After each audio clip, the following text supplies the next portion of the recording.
कल ही हमने आपको बताया था कि जो जांच टीम अपना काम कर रही है उसकी तरफ से आशुतोष ब्रह्मचारी ने प्रेस वार्ता करके सारी रिपोर्ट आप लोगों को बताई है।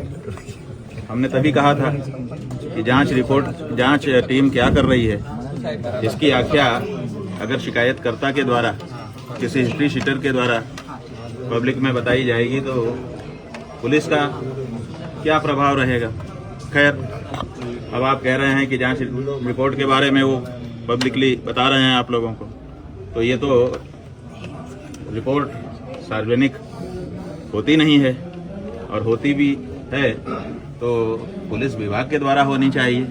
उनके माध्यम से क्यों आ रही है? क्या परमानेंट प्रवक्ता अपना उत्तर प्रदेश पुलिस ने उनको बना लिया है? ये सवाल है। स्वामी जी, शीश महल और स्विमिंग पूल की बात आ रही है, दिखाने की बात आ रही है, तो क्या आपकी तरफ से ऐसा कहा है कि गया? शीश महल और स्विमिंग पूल और दुनिया भर की जो बातें आ रही हैं, ये सब इस समय मौका है, तो जिसके मन में जो खुन्नस है अपने अपने वक्तव्य के माध्यम से वो निकाल ले रहा है। सच्चाई ये है, ये श्री विद्या मठ है, पूज्यपाद ज्योतिष पीठाधीश्वर एवं द्वारका शारदा पीठाधीश्वर जगतगुरु शंकराचार्य स्वामी स्वरूपानंद सरस्वती जी महाराज के द्वारा अपने गुरुजी की इच्छा को पूरा करने के क्रम में निर्मित कराया गया था। ईस्वी सन 1995 में इसका निर्माण हुआ और उसके बाद से ये मठ लोक कल्याण के कार्य निरंतर करता चला आ रहा है। जहाँ तक 5 मंजिला होने की बात है, ये ऐसी चीज़ नहीं होती है कि कोई जेब में रख करके छिपा ले कि एक 5 मंजिला है कि 3 मंजिला है कि 8 मंजिला है, ये तो दूर से ही दिख जाता है। और जहाँ तक शीश महल होने की बात है, शीश महल होना माने शीशे लगे होना, ये अच्छाई है कि बुराई है? अगर हम किसी कमरे में बैठे हैं और उसमें शीशा लगा है, पारदर्शी है कि बाहर का व्यक्ति भी अंदर झांक सकता है, तो ये तो आश्रम के लिए एक अच्छाई होनी चाहिए कि यहाँ पर कुछ भी छिपा हुआ नहीं है। शीशा लगा हुआ है कि कभी भी कोई भी कहीं से भी देख रहा है, एक दूसरे लोग देख रहे हैं, कोई छिप करके यहाँ कार्य नहीं हो रहा है। तो जो इस मठ का गुण है, शीशा लगा हुआ, छिपा हुआ ना होना, उसको दुर्गुण के रूप में प्रस्तुत किया जा रहा है। और जहाँ तक स्विमिंग पूल की बात है, तो हमने पहले ही बता दिया आप लोगों को कि हमारे गुरुजी महाराज का स्वास्थ्य जब ज़्यादा खराब हुआ था, वैद्यों ने उनको कहा था कि आपके शरीर में व्यायाम की आवश्यकता है, तो वो गिर न जाएं चलते समय। इसके लिए उनके लिए थोड़ा सा एक गड्ढा बनाया गया था जिसमें वो चल करके व्यायाम कर सकें। तो वो उनके स्वतंत्रता संग्राम सेनानी होने और साथ ही साथ 2 पीठों के शंकराचार्य होने के नाते उनके स्वास्थ्य की सुरक्षा पूरे देश की जिम्मेदारी थी, और उसी क्रम में उनके स्वास्थ्य की दृष्टि से वो बनाया गया था और वो उनके साथ ही उसको समाप्त कर दिया गया। तो ऐसी परिस्थिति में, और जहाँ तक ये है कि किसी को घुसने नहीं दिया जाता, बहुत दुर्गम है, गोपनीय रखा गया है, तो सवाल ये है कि आप लोगों ने जाने कितने आंदोलन श्री विद्या मठ से देखे हैं, और आप में से जो नए नए पत्रकार आ जाते हैं, इसलिए हम भी बहुत मुश्किल में पड़ जाते हैं कहने को। लेकिन आप पुराने आपके पत्रकारों से पूछिए जो अब कार्यालयों में बैठ करके काम कर रहे हैं आपके ऊपर, आप ग्राउंड पर आते हो, उनसे पूछिए कि जब हम लोग नीचे भूखंड पर मिलते ही नहीं थे, माने भूमिगत तल्ले पर, पहले ऊपर ही सबसे मिलते जुलते थे। जहाँ गुरुजी रहते थे वहीं पर सब लोग उनका दर्शन करने भी जाते थे, वहीं हम भी मिलते जुलते थे। सालों ऐसा ही चलता रहा। जितने आंदोलन चले, हर आंदोलन में ऊपर ही जाते थे लोग। लेकिन बाद में जब ज्यादा लोग आने लग गए हमारे शंकराचार्य होने के बाद, तो बहुत सारे वृद्ध लोग होते थे, वो कहते थे कि हम ऊपर कैसे चढ़ के जाएं। गुरुजी के लिए एक लिफ्ट चलाई गई थी, वो दिन भर चलती थी, तो बिजली का किराया बढ़ता था। तो हमसे लोगों ने अनुरोध किया कि आप ऊपर रहते हैं, ऊपर ही बैठते हैं, इसलिए सबको ऊपर तक जाना पड़ता है और बड़ी दिक्कत होती है इतना सीढ़ी ऊपर चढ़ करके जाना। तब हमने नीचे बैठ करके मिलना शुरू किया लोगों से। तो जो परिस्थिति है वो यही है। अब कुछ लोग जिद करते हैं कि हमको कैमरा लेकर के शूट करने के लिए जाने दीजिए। तो सवाल ये है कि मठ के अंदर हमारा विद्यालय भी चलता है, छोटे छोटे बच्चे रहते हैं। अगर हम किसी को मठ के अंदर कहाँ क्या है, कैसे है, इसको शूट करके पब्लिक में दिखाने की अनुमति दे देंगे तो वो रेकी हो जाएगी एक तरह की, और भविष्य में कोई दुष्ट व्यक्ति, दूषित मानसिकता का व्यक्ति रेकी करके उसमें सुरक्षा पर प्रहार कर सकता है। इसलिए कोई व्यक्ति, चाहे आप में से कोई हो, 1, 2, 4, 10, 20, 50 या कोई बाहरी भी हो या सरकार की कोई संस्था हो, अगर वो आकर के बिना कैमरे के देखना चाहें हमारे मठ में कहीं भी कोई भी जा सकता है, कहीं भी कोई भी आ सकता है। पूरे मठ में कहीं भी हमारा ताला नहीं लगता है, लगभग सारे दरवाजे खुले ही रहते हैं। हमारे मठ में कोई भी चीज ऐसी नहीं है जो किसी से छिपाई जाती हो। कैमरे के साथ दिखाने में सुरक्षा का प्रश्न है। छोटे छोटे बच्चे यहाँ पढ़ते लिखते हैं। कई बार, अभी तो नहीं इधर बीच में, लेकिन इससे पहले आप लोगों को याद होगा कि कुछ विद्यालयों में भी बम ब्लास्ट की घटनाएं हो चुकी हैं। उस समय ये हुआ था कि संस्कृत विद्यालयों में भी इस तरह के हमले किए जा सकते हैं। हम लोगों के पास सूचनाएं भी उस समय सरकार के यहाँ से भी आई थी कि आप लोग सावधानी रखिएगा, तो हम लोगों ने लोगों को सामान्य रूप से जाना वहाँ पर बंद कर दिया। इसके अलावा कोई और बात नहीं। एक सवाल ये है कि जो एक शिष्य है जो इस पूरे मामले में, उन्होंने कहा कि जून 2024 में आपके जो नरसिंहपुर परमहंसी गंगा आश्रम नरसिंहपुर में उन्होंने आपसे दीक्षा ली। ये आश्रम मतलब आपके अधीन है कि क्या है इसका स्टेटस? ये हमारे गुरुजी महाराज की तपस्थली है, विशाल आश्रम है। वहाँ पर राजराजेश्वरी देवी का बहुत विशाल मंदिर निर्मित हुआ है। वहीं पर हमारे ब्रह्मलीन गुरुजी महाराज की अब समाधि निर्मित कर दी गई है। हम लोगों के लिए वो तीर्थ स्थान है, तो हम लोग वहाँ समय समय पर जाते रहते हैं। पहले तो हम लोग बहुत जाते थे, क्योंकि गुरुजी रहते थे, कभी भी वहाँ पहुँच जाते थे। लेकिन गुरुजी के ब्रह्मलीन हो जाने के बाद अब उनकी जो ब्रह्मलीन होने की तिथि है, आराधना दिवस जिसको हम लोग कहते हैं, अब लगभग उसी पर जाना होता है। और जब देवी माता का पाटोत्सव होता है तब जाना होता है, उसके अलावा जाना ही नहीं होता। तो जून जो वो समय कह रहे हैं, अब देखिए अभी ये सब फैक्ट की बात आ जाएगी, तो अब फैक्ट हम पब्लिक में कहें कि कोर्ट में कहें। उस समय हम वहाँ उपस्थित ही नहीं थे, तो कहाँ से वो हमारे पास पहुँच गए, कहाँ से हमसे दीक्षा ले ली, क्या कर लिया, यही सब प्रश्न है। तो जो वो कहानी कह रहे हैं, तो सारी की सारी कहानी झूठी है। क्या कोर्ट में भी एफिडेविट जो दिए गए हैं, तथ्य दिए गए हैं, वो मनगढ़ंत तरीके से? पूरी तरह से मनगढ़ंत का मतलब पूरी तरह से एक फिक्शन, एक ऐसी कहानी बनाई गई है और उस कहानी को बना करके चला दिया गया है। और हमको बड़ा मजा आ रहा है, आप जैसे बड़े बड़े चैनल के पत्रकारों को देख करके और उनके एंकर्स को देख करके और उस पर बैठे हुए विशेषज्ञों को देख करके कि एक अपराधी हिस्ट्री शीटर आता है, आकर के ये कहानी बनाता है और कहानी बना करके उसको लुढ़का देता है और सारे लोग उसी में दब दब करके यहाँ दबी, यहाँ लगा, यहाँ चोट लगी, ये करने लग जाते हैं, हाय दैया करने लग जाते हैं।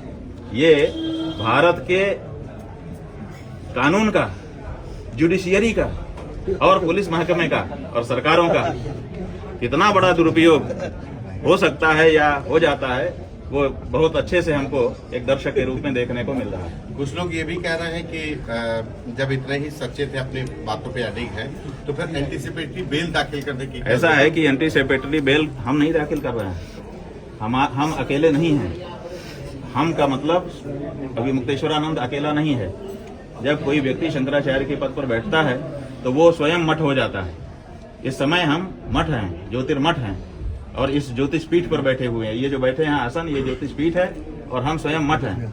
कौन से मठ? चलते फिरते मठ। माने जो हमारा ज्योतिर्मठ है वो तो उत्तराखंड में है, लेकिन उसको रिप्रेजेंट करते हैं। जहां हम जाते हैं ज्योतिर्मठ आया है, वहां के शंकराचार्य आए हैं। तो इसलिए हम एक संस्था हैं, तो हम संस्था को संरक्षित करने के लिए हमारा एक परिकर वर्ग होता है, तो परिकर वर्ग उसकी संरक्षा के लिए कार्य करता है। अब उनको ये है, अगर सब कुछ फेयर हो और कानून के अनुसार हो, क्या दिक्कत है किसी को? हमने कहा कि भाई क्या दिक्कत है, अगर गिरफ्तार करके ले जाएंगे तो तुम लोगों को क्या बाधा है? उन्होंने कहा हमें कोई बाधा नहीं है, आपको भी हम देख रहे हैं कि कोई बाधा नहीं है, लेकिन वहां ले जा करके अगर जहर की सुई लगा दी आपको, तो ये भी बहुत सारे कहानियां आ चुकी हैं कि जेल में ले जा करके गड़बड़ किया जाता है। जब गौ माता का आंदोलन 1966 में चला था तो केंद्र की सरकार ने गौ भक्तों के ऊपर गोली चलाई थी और धर्म सम्राट स्वामी कृपात्री जी महाराज और हमारे इसी पीठ के पूर्व आचार्य कृष्ण बोधाश्रम जी महाराज, हमारे गुरु जी महाराज, इन सबको जेल में डाल दिया गया था।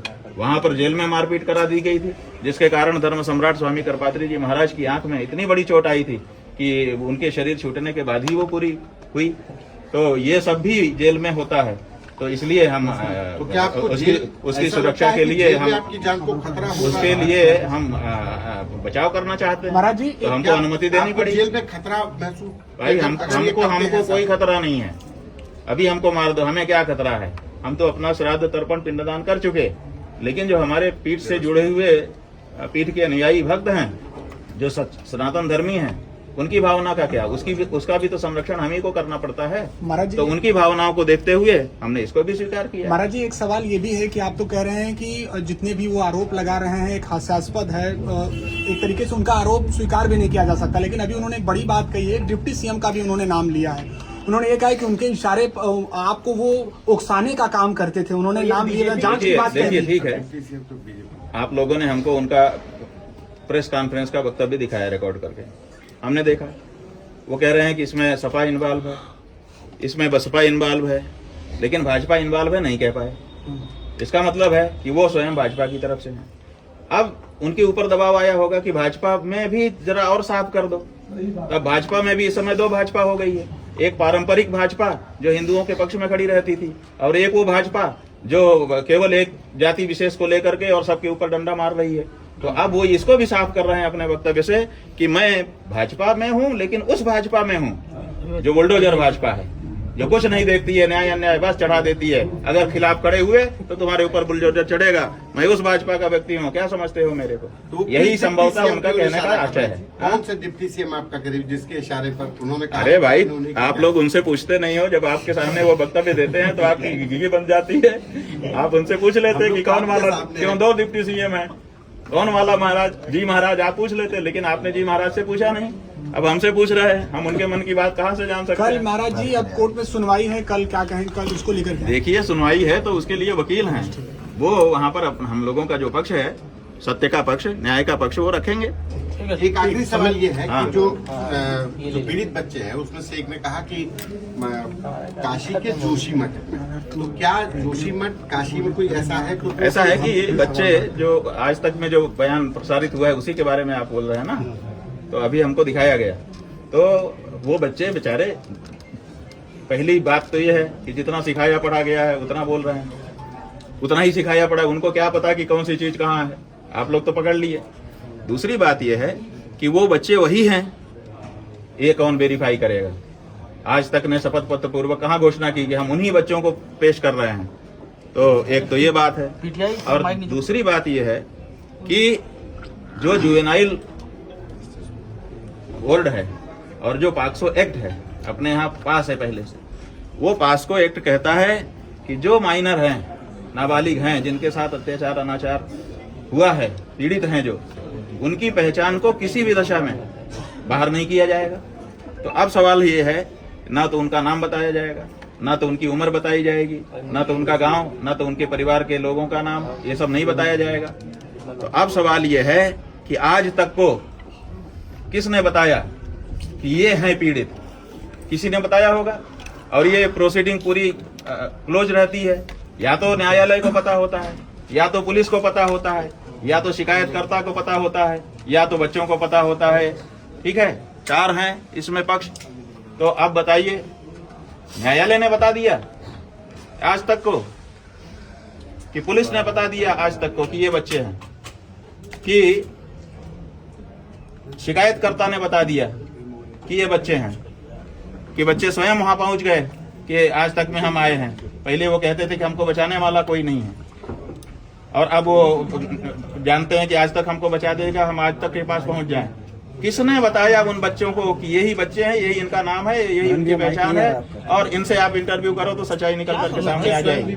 किसने बताया? बच्चे स्वयं भी भाई स्वयं कहा, क्यों नहीं कहा गया? आज तक के द्वारा क्यों नहीं कहा गया कि बच्चे खुद चल करके हमारे पास आए? कल को हम लोग कोर्ट में पूछते कि तुम कैसे गए थे, कहाँ से चढ़े थे, किस वाहन में चढ़े थे, कैसे तुमको पता चला, कौन मिला, कैसे तुम्हारी बात हुई, क्या क्या हुआ, तुमको गमछा बांधने के लिए किसने, ये प्रश्न होते हैं ना। तो अब ये कौन बताएगा? तो इसलिए इसका मतलब है। अच्छा, दूसरी बात यह है, जनता कह रही है कि भाई ये जो बात है, जो उनका बयान है, ये तो 163, 164, 161 जाने कौन कौन सी धाराएं हैं उनमें होता ही है। वो अपना बयान देते ही, आज तक को इतनी जल्दी क्या थी कि बच्चों को ला करके उनको पूछताछ करके अभी केस निपटा दो? तो इतनी हरी किस बात की है? इसका मतलब है कि शंकराचार्य को बदनाम करने का जो कुछ भी मौका हो उसको छोड़ो मत। और ये सब क्यों? क्योंकि शंकराचार्य की कहानी देखने में जनता को लगा दिया गया है, और उसी बहाने से जो एप्स्टीन की फाइल खुली हुई है, फिर से सुन लीजिए, एक एप्स्टीन फाइल है एप्स्टीन नाम का व्यक्ति था, उसने जो फाइल बनाई है वो फाइल इस समय खुली हुई है और उस फाइल में ऐसी ऐसी चीजें निकल करके आ गई हैं जिसपे इस देश में पूरे विश्व में चर्चा हो रही है। केवल भारत में चर्चा नहीं हो रही है, क्योंकि भारत में शंकराचार्य का मामला झूठा निकाल करके एप्स्टीन फाइल की चर्चा को दबाने का काम किया जा रहा है। ठीक है, ठीक।